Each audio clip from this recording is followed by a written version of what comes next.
Now, almost 7 years later, I came to learn my true identity in 2016, and Lord God, the Holy Father, took an entire year to tell me who I was. It was like a project. There were a whole bunch of angels who were involved in the project.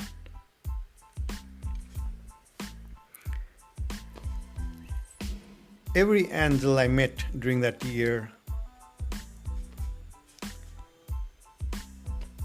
looked just like any human being on earth. No wings, no milky white skin. I mean, there were a few who happened to be white, but there were Hispanics, blacks. Like there were this black lady who demonstrated touch and cure on me. She was an angel. The devil himself, the fallen angel. He showed up in human form a few different times. For a period of a few months, he was at the same shelter where I was at.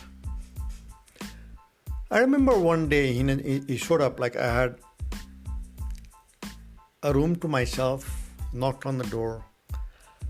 I opened the door and he stood there and he said, he was trying to make the point that, looks like you have no friends.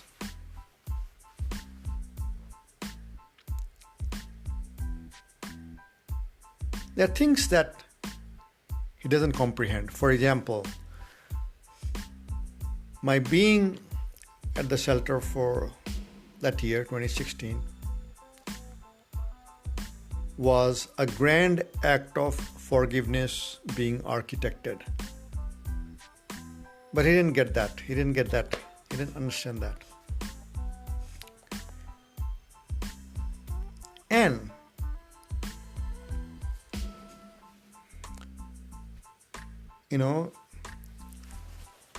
that was he projecting himself. It's not like, okay, so if you nab this guy and put him somewhere, in jail, then the devil is gone. No, that was, human projection of this spiritual creature, an angel of immense power and intelligence.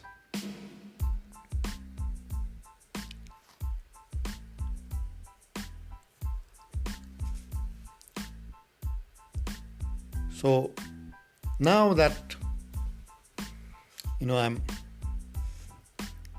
gearing to get on with the work. What's the work? What kind of work? Well, it's interesting that the work that I'm here to do, that I need to get started with, it sounds very much like what I used to do before 2016, before I learned who I was. And the work that I did before 2016, anybody can see, because I was actively blogging for years and years before that. You can check out the blogs, see my thought processes. Mostly I was talking politics, economics, and technology.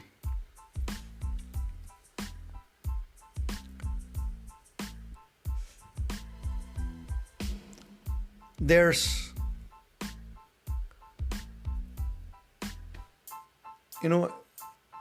there's a fairly famous book by this guy, Peter Diamandis. He is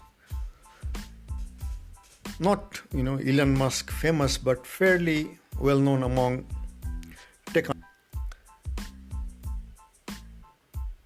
So when the Holy Father in human incarnation on earth right now, Lord Kalki, in his book to be published in a few short months. When he talks about robust supply chains, he's talking about supply chains that don't exist today, but will come to exist down the line. Well, such topics are covered in that book by Peter Diamond is called The Age of Abundance.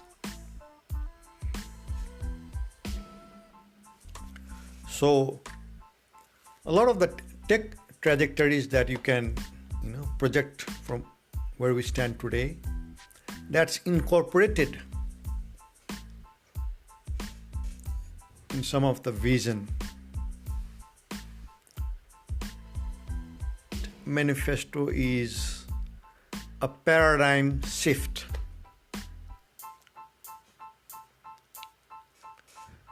As in, God is not partisan.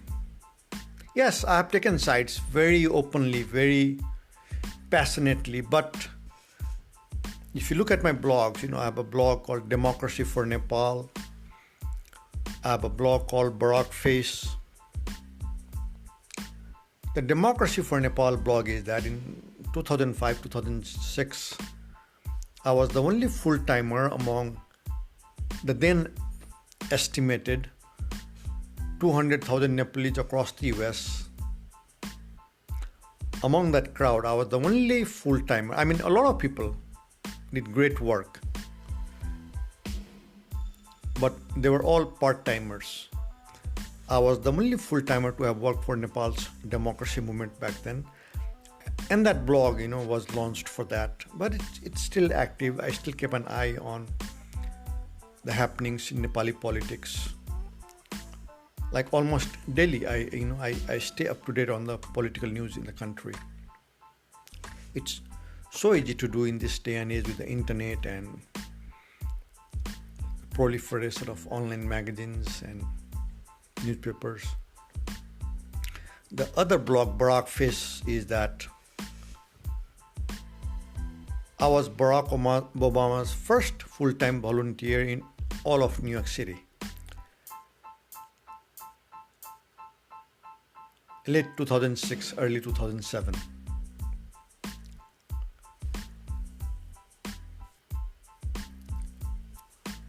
And I have a tech blog called Netizen, as in citizen of the internet, where I talk mostly about technology and business. So now, about 6-7 years later, having learned my true identity in 2016, that I am Jesus come back, Son of God, come back as promised, and I'm here on a mission. I have work to do. Well, that work sounds very much like the kind of work I used to do before 2016, before I learned who I was. A lot of politics, economics, technology.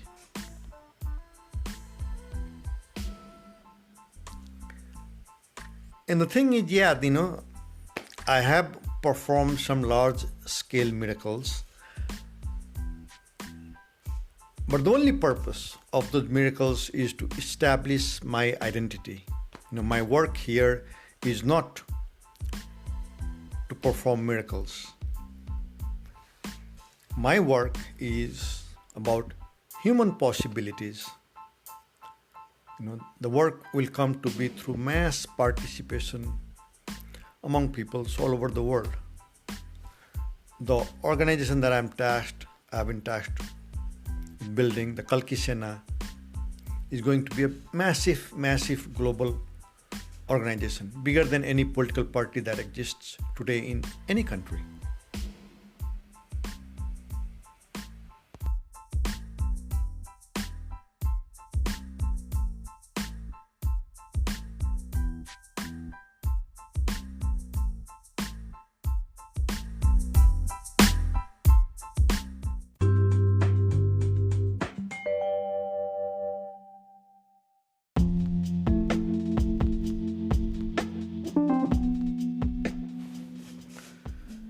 Being on earth in human incarnation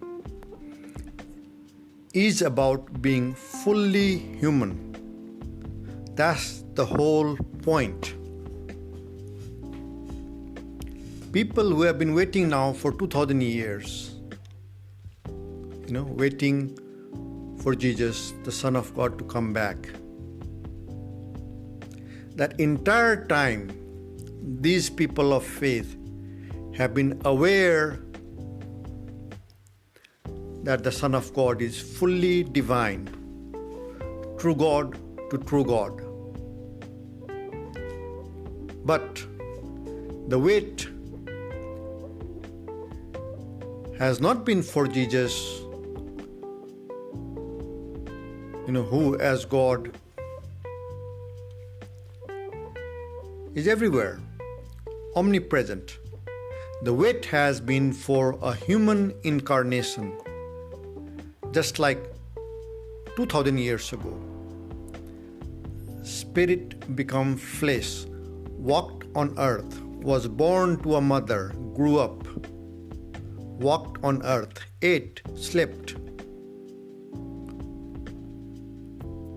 The wait has been for that, for another human incarnation, for a second human incarnation.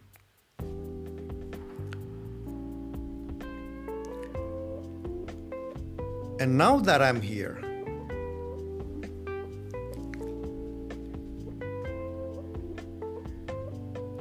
it doesn't make sense to say, well, I want you to become fully divine again. Well,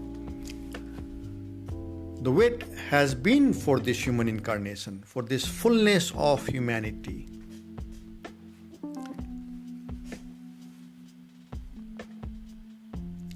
What that means, what that fullness of humanity means is, yes, God is omniscient, but I don't know what's around that corner.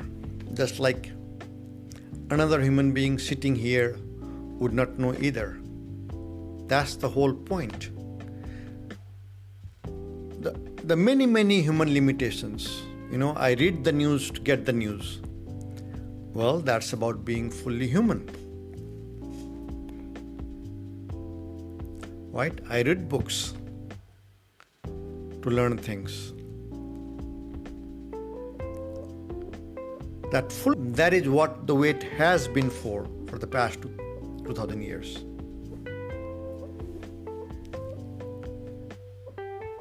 So,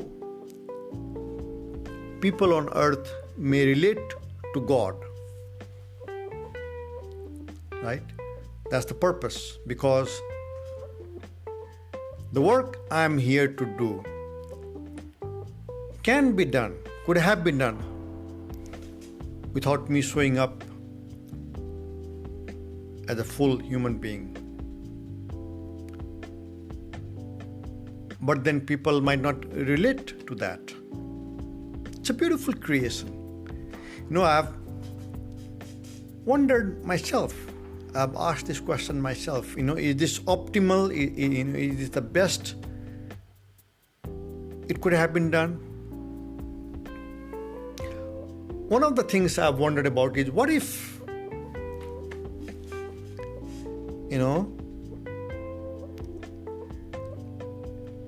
every human being had been born fully God, right? The thing is this: the first 4 of the 10 commandments that are about God, it's about worship God. 4 different ways, the same thing is being said, because it is so important. When a finite human being accepts and worships and loves God, it's like when you multiply a number, whether that number is 2 or 20 or 200 or 2 million, doesn't matter. When you multiply that finite number with infinity, you end up with infinity. It doesn't matter if the number is small or big.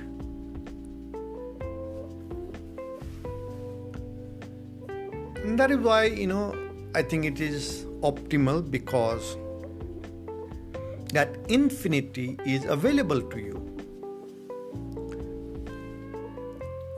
You can pray anywhere, any time of the day, and you get heard. That infinity is available to you, and that is why I say the creation is optimal.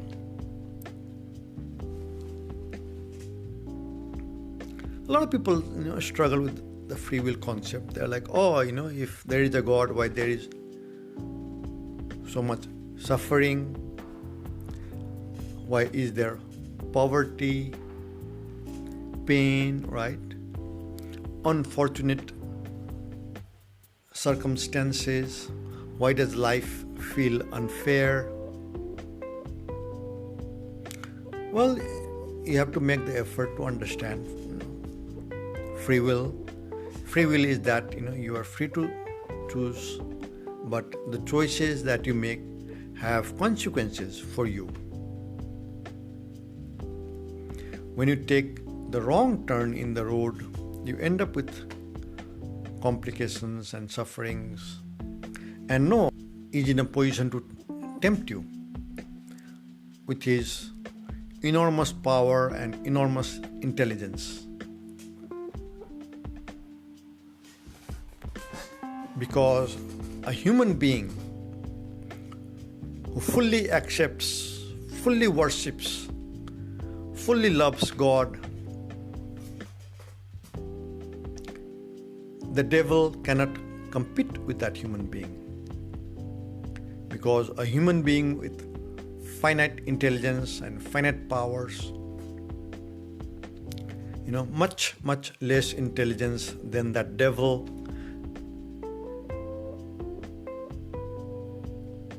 can only be beat when that human being walks away from God. But with God on your side, you are way more powerful than that devil. And the human free will is capable of going south on its own.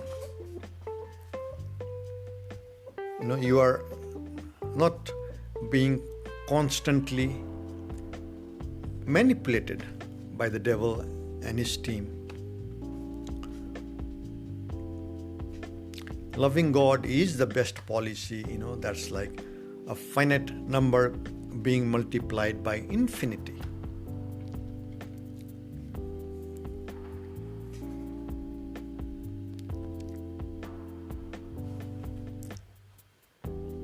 So,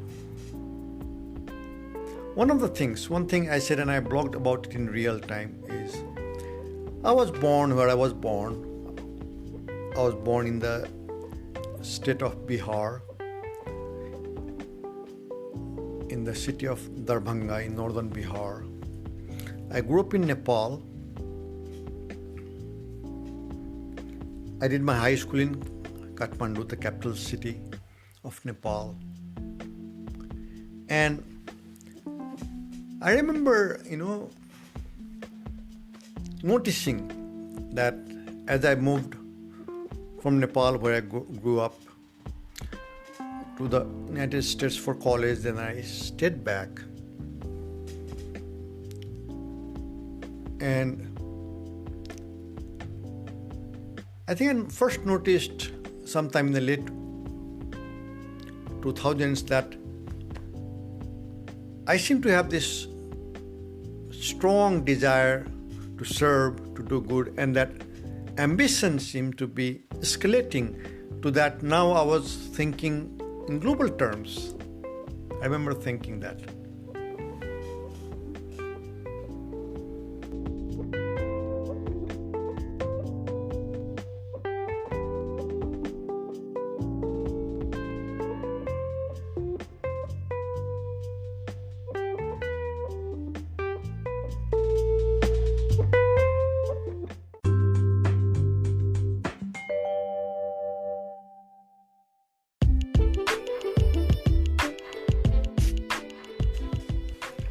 I took notes all through 2016. I took notes, and often the way I would take notes is I had a smartphone with me, and I would open up my Gmail, and then I would jot down the notes and then save it as draft.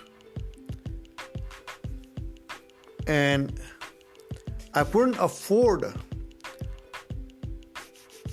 the regular phone plan at the time. So the way it would work is I would take the notes, and then Gmail worked even when you were offline. But then I would go to, say, a Starbucks or someplace, say the library, public library, where they had Wi-Fi, and then all those would get saved, but not in the precise chronological order that I might have taken the notes. But I don't think it was ever more than, maybe a day or two before that syncing happened. So the order in which they got saved can be too off. And that year I published a book, and one section of the book is just raw notes. I didn't have the time to tidy it up, so I just published the raw notes themselves in the book. And it's a digital book that I put out at the lowest possible price. I mean, it's a few hundred pages, but I put it out at the lowest possible price of 99 cents, which this is now, 6 years later, has not yet been bought even one time by anybody. 0 sales 6 years later. But I intend to, use those notes to write a story, I want to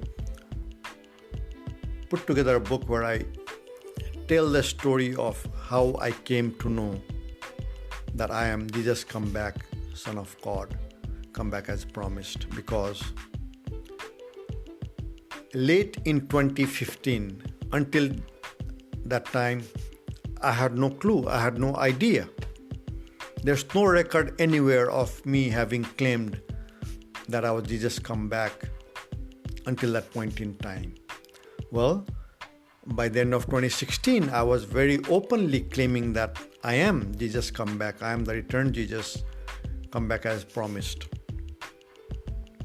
What happened? What happened during that year? Well, I intend to write a book on that topic and share that story of how I came to learn who I was, how I came to learn my true identity.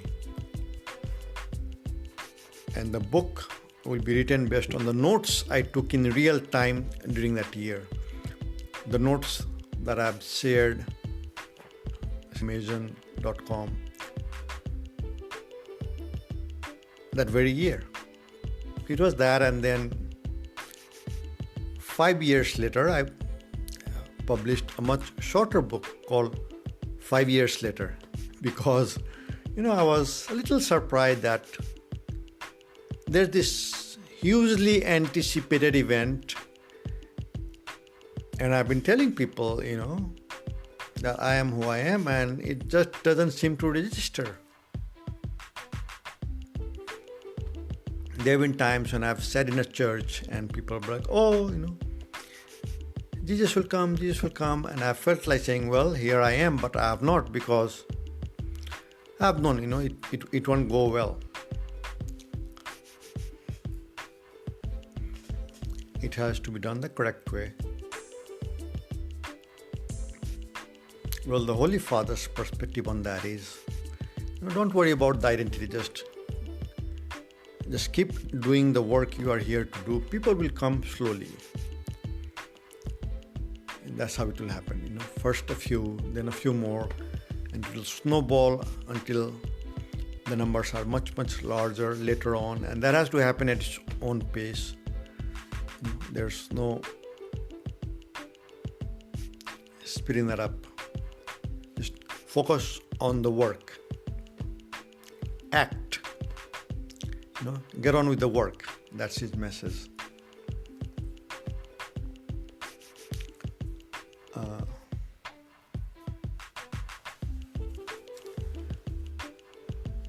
I have, talked to people, and,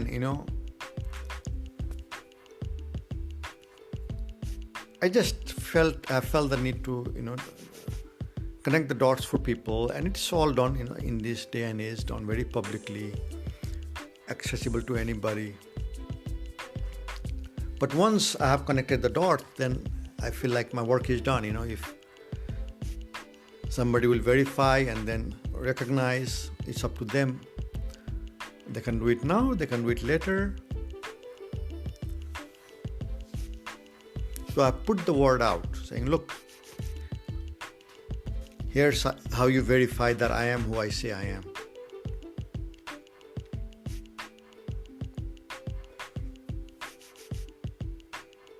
So that second book, 5 years later, an effort to reintroduce myself, I just very recently have turned that into an audiobook because, well, people don't like to read. Maybe they will listen to it. Right now I have turned 3 of my books into audio, yet to come out into the public, but it's in process, in the production process. I've done my part.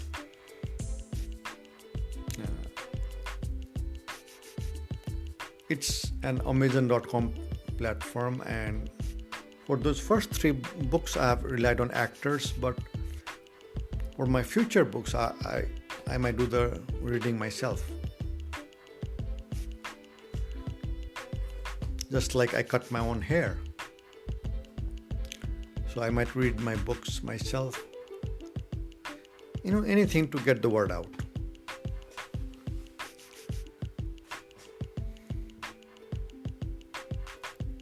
And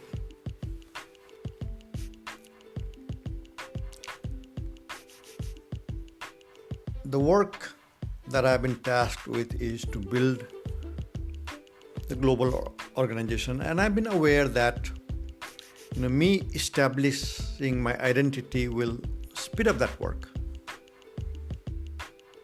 But I guess that will happen later. Right now I just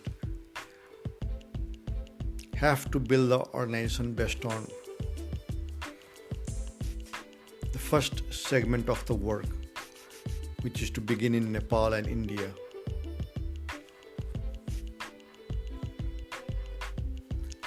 But it's only a matter of time when things snowball, and there are some explicit biblical prophecies about how that will unfold, which is that it will be very large scale. Think of when the Pope travels, goes from country to country, and how much news coverage gets. Pope Francis was just recently in the country of Congo, and there was the news all over the place. Think of that news coverage times 100. That's what, or 1,000. That's what the biblical prophecy is about how it will come to be when I start traveling for work, actively leading all the churches around the world. So that's there, but that's not now, that's later.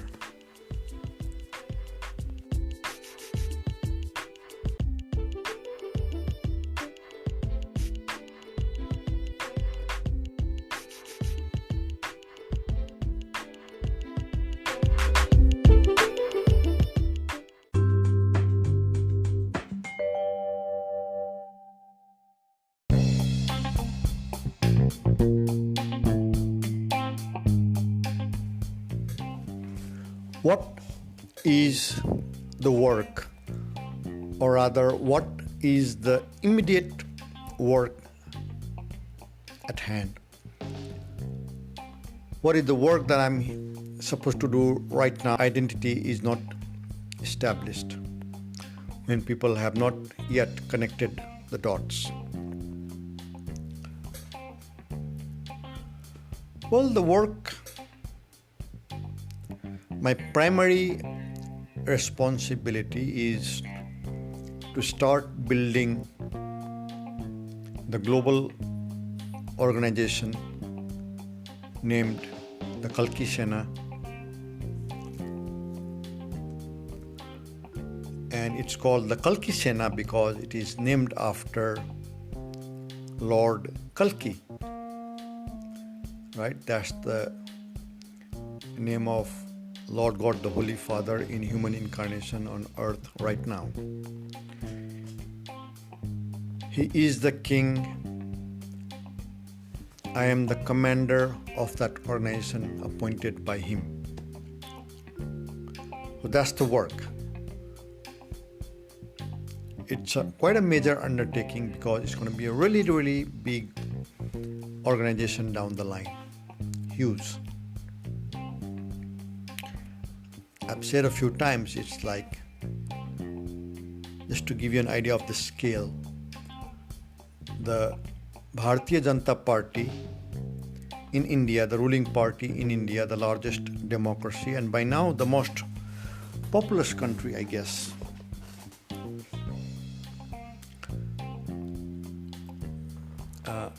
That is the largest political party on earth today by membership. And before it became that, it was the Chinese Communist Party in China. This organization that I have been tasked with building, the Kalki Sena, is going to be larger than those two political parties put together, like very large. Well, for one, it's going to be in every country on earth. And right before I was tasked with this, I was working to raise money for a tech startup, a very ambitious tech startup. The 10 slides that I was circulating projected that the market value of the company will exceed $1 trillion in a 10-year time frame. That kind of ambition. But then, when I was tasked with building the Kalki Sena, I put that tech startup aside and I was focused on the Kalki Sena for the next few months. But then by now I realize that the Kalki Sena that I need to build,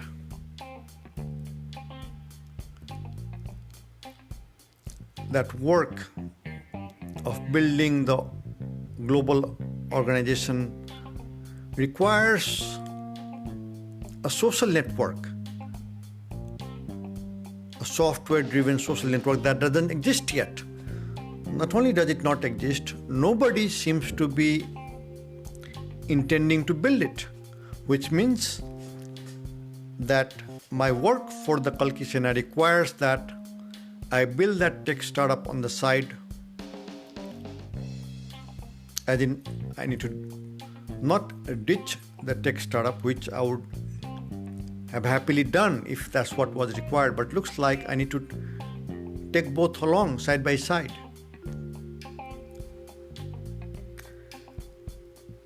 That's the silver lining to the cloud of me, calling Hindu temples all across the US and not getting any response. If they had responded, if they had contributed, I might be working on the Kalki Sena full time. Or at least, for these early stages. But now I'm having to, take back the tech startup and say, okay, well, this has to be done too.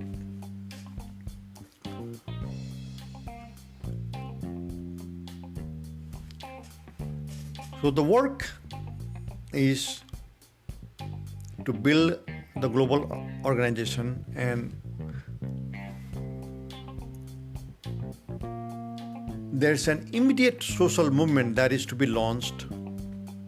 And the social movement, it's 2 simple pages. The document that underpins the movement is two simple pages, so powerful and so simple, authored by Lord Kalki, Lord God the Holy Father, Lord Vishnu in human incarnation on earth right now.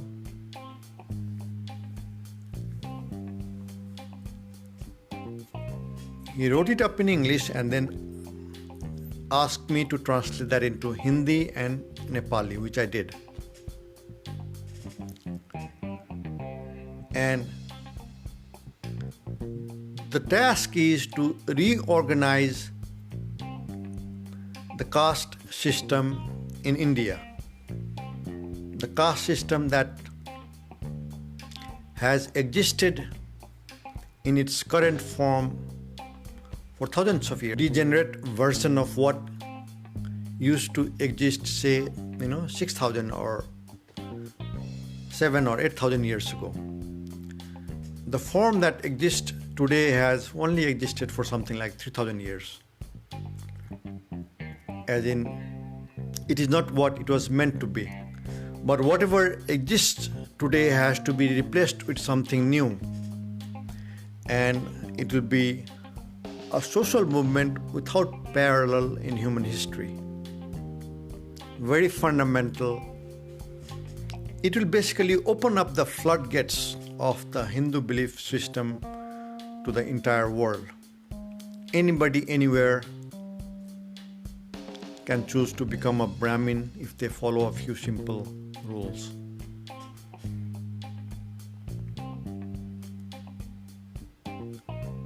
But even there,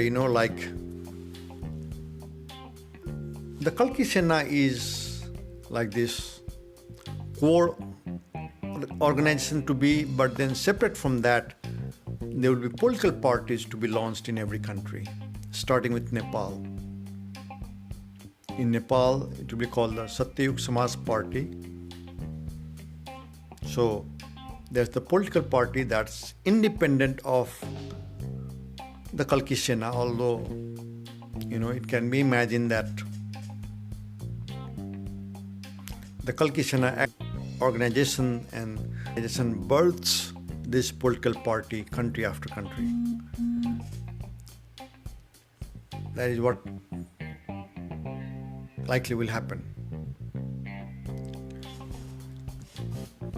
So that two-page document called the Namah Saitan Abhiyan, the Namah Saitan movement. As when you greet somebody and say Namaste, you are saying, I greet the divinity inside you.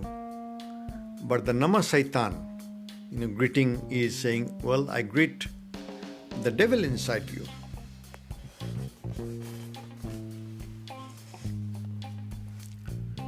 So that's that, but the big power movie is going to be the Kalkist Manifesto, which it outlined the idea of how first the economy of the country of Nepal is to be fundamentally reorganized.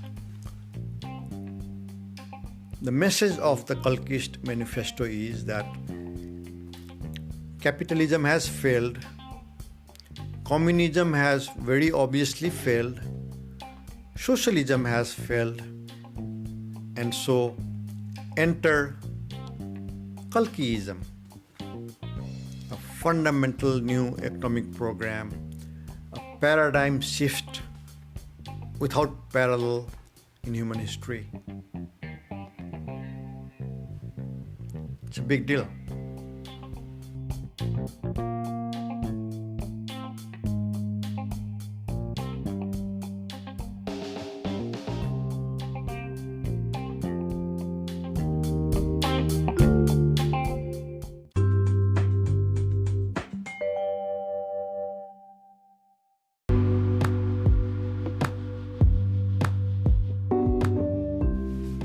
The idea is to win an election.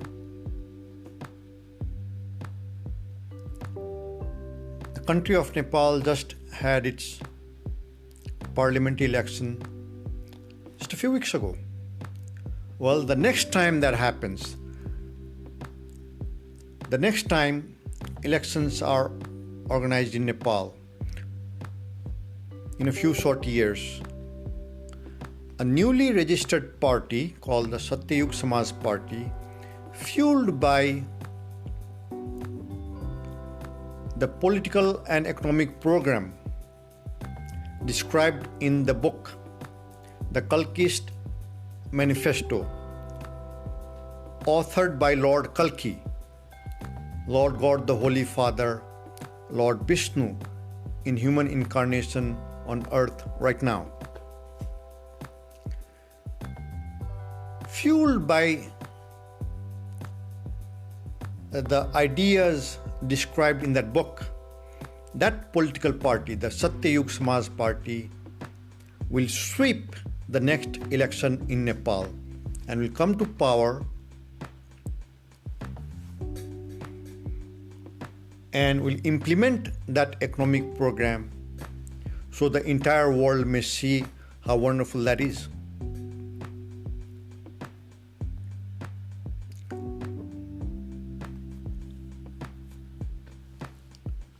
The organization itself will spring forth the leaders that will contest the elections and will come to power and implement the program. Lord Kalki is king. I am his commander to his global organization. Neither he nor I need to go and hold any office in Nepal. The people who will hold office in Nepal will spring forth from the political party itself to be built. But that's the roadmap, There's an election not only to be won, but to be swept, like won by a landslide, by a wide margin. Because the political and economic program being offered will be liked so much by the ordinary voters in Nepal. That's the roadmap. That's the work. And although the book will initiate some debate and discussion, I hope in universities around the world to start with, but also by the mainstream media all over the world. Once the ideas are applied in one country, in this case Nepal, then that will take that debate and discussion to a whole new level, because what was once just an idea will now be an actual political and economic program being implemented in a decent sized country. Nepal looks small because it is between India and China, but it's not that small. It's a fairly large geography and definitely a large population. How many countries on earth are 30 million people or more? Not that many, I think more than 2/3 of the country on earth are smaller populations than Nepal. So it's not a small country, but it just looks small because it is between these huge countries, India and China. And so that's where the work will start on the ground. So it will enrich the global debate and discussion around the political and economic program being outlined in the book, The Kalkist Manifesto.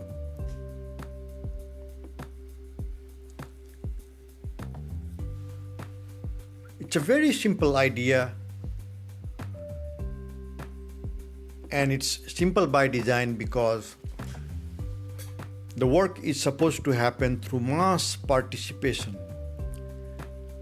Ordinary people all over this planet will take a look at the idea, will debate and discuss it, will understand it, will like it a lot, will like it enormously, and will participate to bring bring it about in their own respective countries.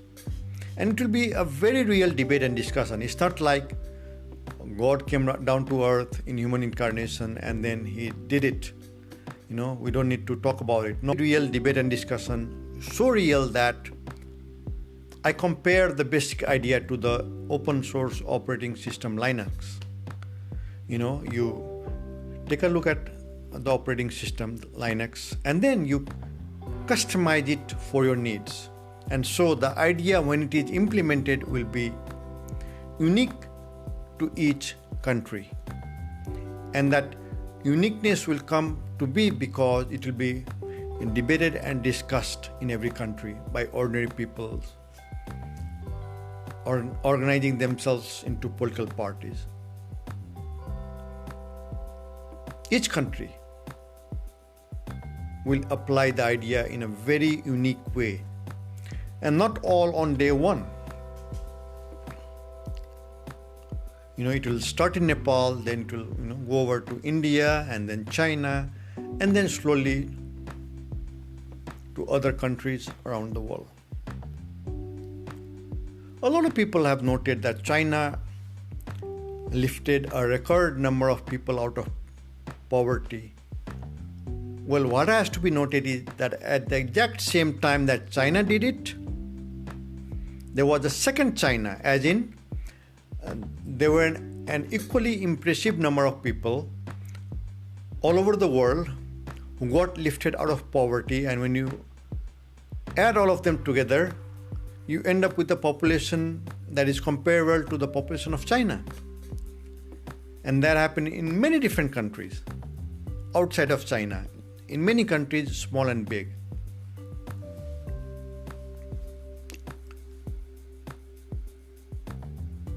And so that's the work.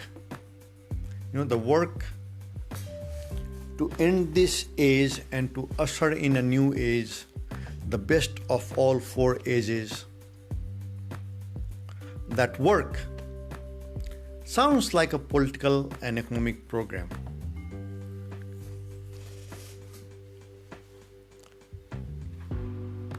And the simplicity of people together.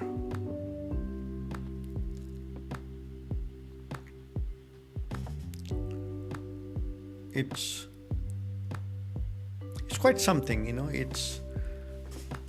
I looked at the basic ideas from the perspective of somebody who had been, looking at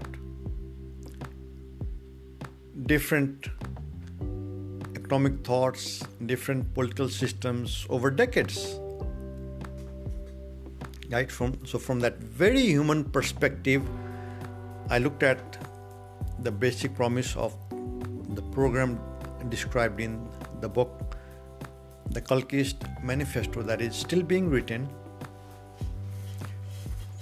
I've had a chance to look at some of the chapters in the book, many of the chapters in the book, in their rough drafts. So I have some idea of what's on the way. And when I looked at the ideas, I was looking at it from a very human perspective of somebody who had been politically active and a student of politics and economics over the decades of my life. So you can tell that I have taken decades to look at the many offerings out there. I've looked at, say, what has happened in China in the recent decades with a very open mind, and with an equally open mind, I have criticized the shortcomings in the system. So that's the work. The political and economic program is the work.